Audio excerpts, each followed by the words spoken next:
Defy Your Destiny. Make your most painful walk your most triumphant journey. Written by Fiori Giovanni. Narrated by E-Audioproductions.com. The events in this book are factual. However, to protect the identity and safety of individuals, the names of people and their relationship or relationships to me have sometimes been changed. This book is dedicated to my beloved brother Emmanuel, as well as the many voiceless people who have lost their lives in search of freedom. Chapter 1. My African Childhood. Sunshine and Rain. Our destiny isn't one big destination at some specified point of life. It's the choices we make at the many stops on our life path. Sinead, a beautiful girl in our town, was 12 years old on her wedding day. She stood still and quietly as her friends and family chatted and fussed around her, dressing her in white Christian wedding clothes and draping her in blankets. I caught a glimpse of her beautiful eyes before her head was completely covered. They were brown like coffee, curved like almonds, sparkling like diamonds.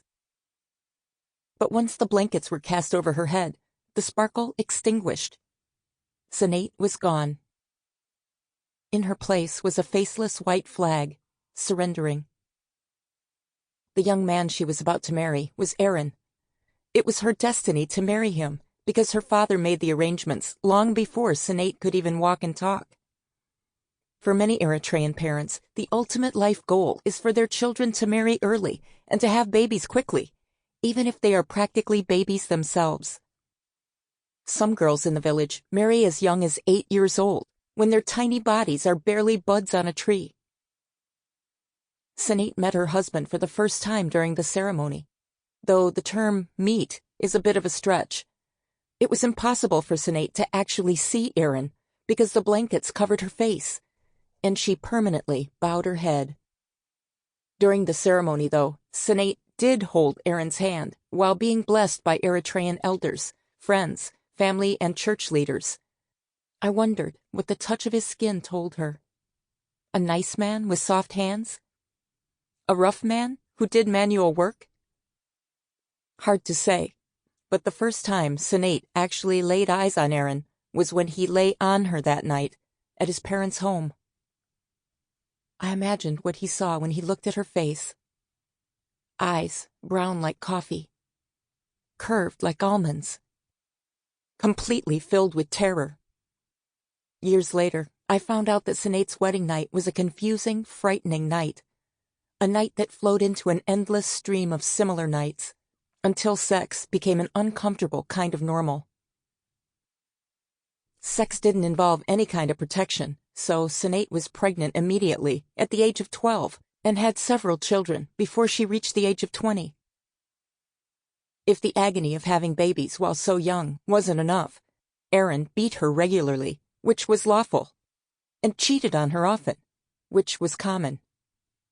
Not surprisingly, Sinead escaped back to our village sometimes. She'd walk for 2 hours in the blazing heat, with one child on her back, one in her arms, and the weight of the world on her shoulders.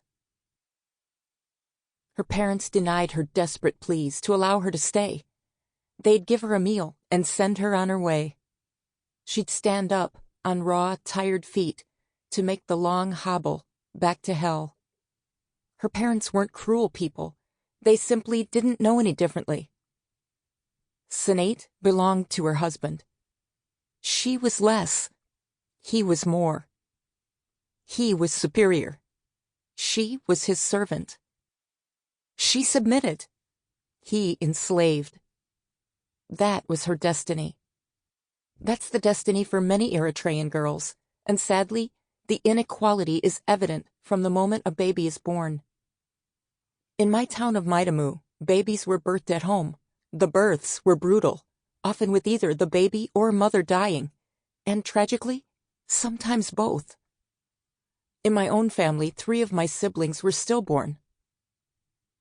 Deaths were such a high probability during childbirth that when a healthy newborn baby greeted the world with a wail, it was cause for laughter and excitement. The family and relatives made a joyous, celebratory chanting sound. Sample complete. Ready to continue?